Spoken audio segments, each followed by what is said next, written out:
So where do we go from here? First of all, I think that events like this are a key component of what we have to do, and frankly, we have to, as a party, admit that we have a problem, and it starts with us. It starts with us communicating that fact. That's the first step to recovery, right? Is admitting you have a problem. I've seen. I mean, you know, Richard Nadler went into this previously, and you know, to anyone who hasn't read his studies or his pieces, he goes into excruciating detail in his research about the numbers. And it's very important for us to have those, because lately I've seen you know, pieces trying to explain away the Hispanic vote in the 2008 election and say it wasn't that big a deal. It didn't have that big an effect. It's okay that, you know, some of the rhetoric that was used because it didn't matter. That's the underlying theme of some of these pieces. I don't know if many of you knew, but Tom Tancredo wrote a piece on the Hispanic vote in a local Colorado paper. And he's saying, he's actually, most of the piece is giving advice on how to win the Hispanic vote. I mean, that's ridiculous on its face, and I just want to go ahead and say that. Yeah, I mean, if I were the DNC, I'd send that to every Republican member of Congress and saying, here, follow this advice. Go right ahead. Good luck with that. Because the fact of the matter is that is what has led us off a cliff in the last couple election cycles, is that type of mentality, the mentality that unfortunately folks like him have in the party. And that is exactly step number 2, I think, that we need to take, is stop listening to those people. And we need to be there explaining to them why they're wrong. We need to be, through our own organizations, through the RNHA or through the Hispanic Leadership Fund especially, promoting the issues and the values and the concerns that we all have as a community and as conservatives. You know, these folks will try to say that, again, that it doesn't matter, that, you know, that nothing special is needed to reach out. This is my favorite one. That, you know, our message is so great that we're going to throw it out there for everybody, and, you know, we don't need to target it to the Hispanic community. It's, you know, they're just like everyone else, and you know, they'll buy into the party strictly on the merits in and of itself. We don't need anything quote unquote special, right? It's this idea, I call it Zen outreach. You know, we're going to do something by doing nothing. You know, that's essentially part of what the problem has been the last several years, and it's something that we need to recognize and stop, frankly. Rob touched on this a little bit, talking about some of the structural issues at the Republican National Committee, and this goes not just beyond the party headquarters, but at every state party and every congressional race, every candidate for local office, I think should follow this advice, and that's that we need to integrate what we typically call outreach into everything that we do, into every aspect of the campaign, of the party.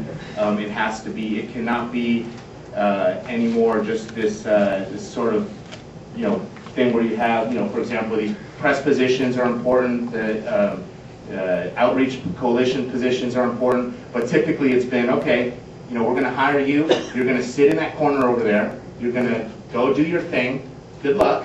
Every couple weeks, you know, clue us in as to what's been going on, and we'll tell you, after we've made the real decisions over here, what we're doing. And, you know, you can just keep along your merry way. That's no longer going to work. That's not a sustainable model. And that's something that we all need to demand that is changed. Personnel is policy, as Morton Blackwell says, one of the godfathers of the conservative movement. And we need to understand that if we're going to change that policy of having this, you know, what Rob called a silo mentality, then we're going to have to hire people at every level, not just doing outreach, but doing finance, doing communications to not just Hispanic media, but to all media. We're going to have people in the research division, in the administration of the party, at all levels, because that's really what it's going to take. This is that important, because as other speakers have said, we cannot gain a congressional majority again without getting more of the Hispanic vote. We cannot win the presidency again without getting more of the Hispanic vote. Anyone who tells you otherwise is completely deluded or is intentionally trying to deceive you. So that's the fact of the matter is that this is a life or death issue for the Republican Party, and we, as Danny said, we better get this right. Now, I want to add slightly to the voice, and I know Danny was adamant that this is not an immigration panel, although the word has been mentioned a lot. And there's a reason for that. You know, the polls show you that immigration is not a vote-moving issue. Whether you're pro or anti, it does not move people's votes the way the economy does and the way other issues do. Okay, those are just the statistics.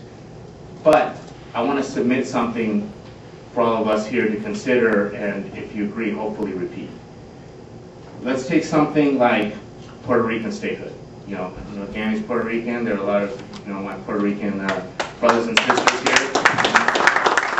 I'm not Puerto Rican myself, and that's why I picked this issue. Let's take Puerto Rican statehood as an issue. Okay? No, it's serious, because this is, I think it's an important example. You can agree or disagree. Should Puerto Rico become a state? Should, there are many, policy, constitutional reasons, pro, con, this, that, the other. Okay.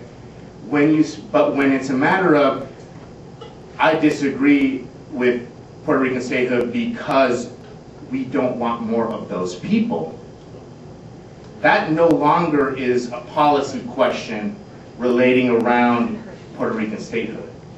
That is a question of respect. That is a question of integrity. And that's what it becomes at that point. And that's why votes moved away from the Republican Party and into the hands of the left in the last couple election cycles. It's not because, and I told this to Senator Allen when he was here, he clearly disagreed with a lot of the, not a lot, but say a few key policy points that were made from the other speakers. And that's fine. But he was here, and he addressed us, and he addressed us in a respectful way, in a way that came from a true point in what he believed deep and down his heart and what his principles have led him to believe, amnesty, and maybe that's not the way, and that's, okay, that's fine. I think, I don't want to speak for all of you, but I think a lot of people here could respect that and say, okay, we disagree. That's a policy point that we disagree on, but the fact that you're here talking to us about it, the fact that you want to find a solution, and the fact that you want to come here, address us, and make it a point to talk about our common issues, that shows that you respect us and that you care about us as a community and the party as a whole. And that is a huge, huge difference.